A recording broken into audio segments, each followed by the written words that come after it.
Okay, what's up mga kabakan at for cardio muna tayo ngayon. So, samahan nyo ako sa aking program natin ngayon ay back. So, nagka-cardio pa tayo muna back mga kabakan. So, starting tayo for full up. So, makikita nyo dito at kinakabit ko dito yung strap. So, mga kabakan, para yung sa gripping natin hindi agad bumitaw. So, starting tayo ng pull up. Sa program natin mga kabakan, pag mag-start ka ng back, ang starting niya talaga ay dito ay pull up. Bago tayo gumamit ng mga equipment or starting pull up. So, makikita nyo dito yung batak ng back ko mga kabakan. Diba? Solid. Yan ang tinatawag na pull up. Ito naman close pull up to. So, kanina nakabuka yung ano natin. Ito ay close. Come on, up. Up. So, dito makikita nyo mga kabakan. Nag-rowing tayo dito. Ang tawagin to ay rowing barbell. Yan. So, ito nakikita nyo, kinakabit ko yung belt. Sa mga nagtatanong kung para saan yung belt mga kabakan, ito ay ginagamit talaga to para sa pagbabak, lalo na yung ganitong program. Nakikita nyo dito 200 pounds yan mga kabakan. So, kailangan natin ng belt. Kala nyo sinturon, no? Sinturon nga yan. Sinturon na malaki. So, ang support na itong belt na to para sa lower back. Sa lahat ng program ginagamit ito mga kabakan. Yan. So, makikita nyo dito, inangat ko na. Pinaka-importante ito ang belt. Mahirap makadamage ang ating lower back. Kahit maipitan ka dito mga kabakan, sira ang karir mo. Lalo na ganyan, heavy na yan. So dito, pinangalawa ko dito ang sinunod ko dito ay deadlift. Yan. Kaya malaking pakinabang din talaga itong strap na to. Yung kinakabit ko sa bar. Yan kasi ang support para hindi agad bumitaw yung gripping mo.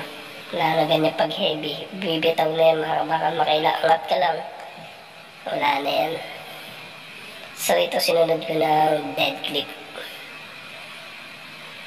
Yan, napaka-importante talaga ng belt.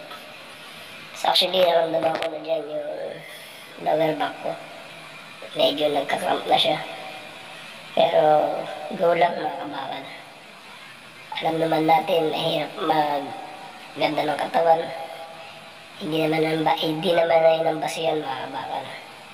Importante, araw-araw tayo may exercise.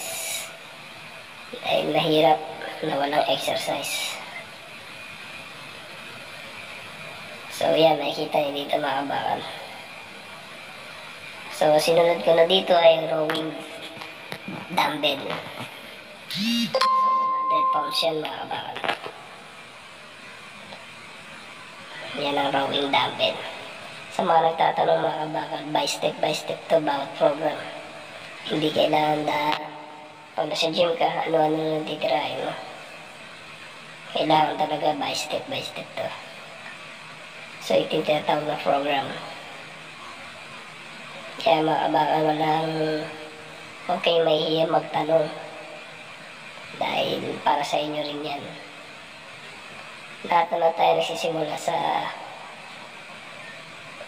tayo sa mga basic. So, sinunod na natin dito ay machine na. Yan, kita nyo dito mga kabakan. Yung solid ng back ni kabakan dito. Kaya sa mga nagtatanong mga kabakan, sa mga beginners, sa mga nag-uumpisa. Sa una lang yan masakit. Tumagal-tagal lang mga ng 1 week. That means dire-diretso na yan. Kaya pag naumpisa nyo na mga kabakal, focus lang kayo mga kabakal. Lalo na pagdating sa workout.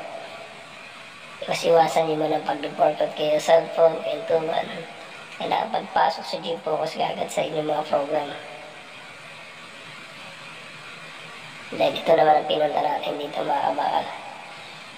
So sinunod pa rin natin dito, set machine. Yan. Ayan talaga ang Robust na Heaven talaga na pambak.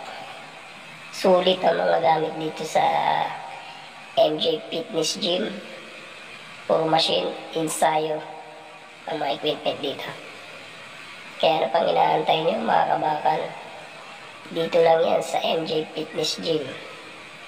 Sa Upper Bikutan.